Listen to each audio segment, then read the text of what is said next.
President Barack Obama's Asia trip was widely seen as an effort to bolster security and economic ties in the region, leading some in Beijing to ask why he would not stop in China. But Mr. Obama's vows of support for Japan and the Philippines led to widespread Chinese media coverage that the trip was instead aimed at stalling China's rise, despite his assurances to the contrary. Alejandro Reyes, a visiting associate professor at the University of Hong Kong, says there is likely little the president could have done to change that perception in China.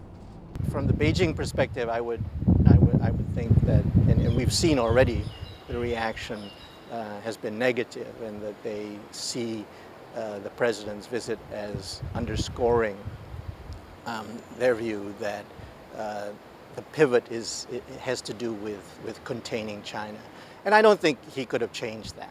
Chinese commentaries on the president's trip have been quick to point out that Mr. Obama failed to see progress with Japan over a free trade pact for Pacific nations, and he made little progress in improving relations between Seoul and Tokyo. Chinese state media editorials have accused the United States of ganging up with what it called Washington's troublemaking allies in the region. They also said the U.S. is presenting itself as a security threat to China. However, the search for missing Malaysian Airlines flight MH370 and last year's devastating typhoon in the Philippines, Reyes says, highlights the need for a strengthened U.S. presence in the region and a stronger framework for regional security.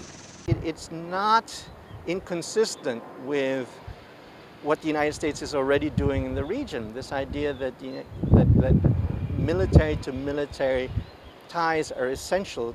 You need to develop them in a region that really has no security architecture comparable to what you have, say, at NATO. At the same time, Reyes adds the U.S. needs to pursue deeper military-to-military relations with China.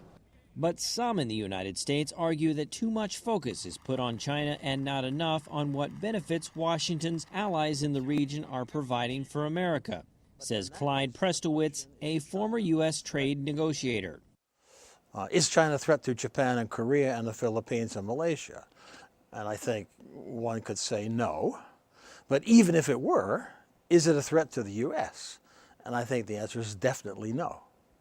So if the answer is no, then why are we providing protection, or what benefit does the U.S. derive? Weighing the tangible benefits of Washington's Asia pivot strategy could become even more important in the coming years. Washington is expected to further trim the U.S. defense budget at the same time China's military spending is projected to continue to rise. Bill Ide, VOA News, Beijing.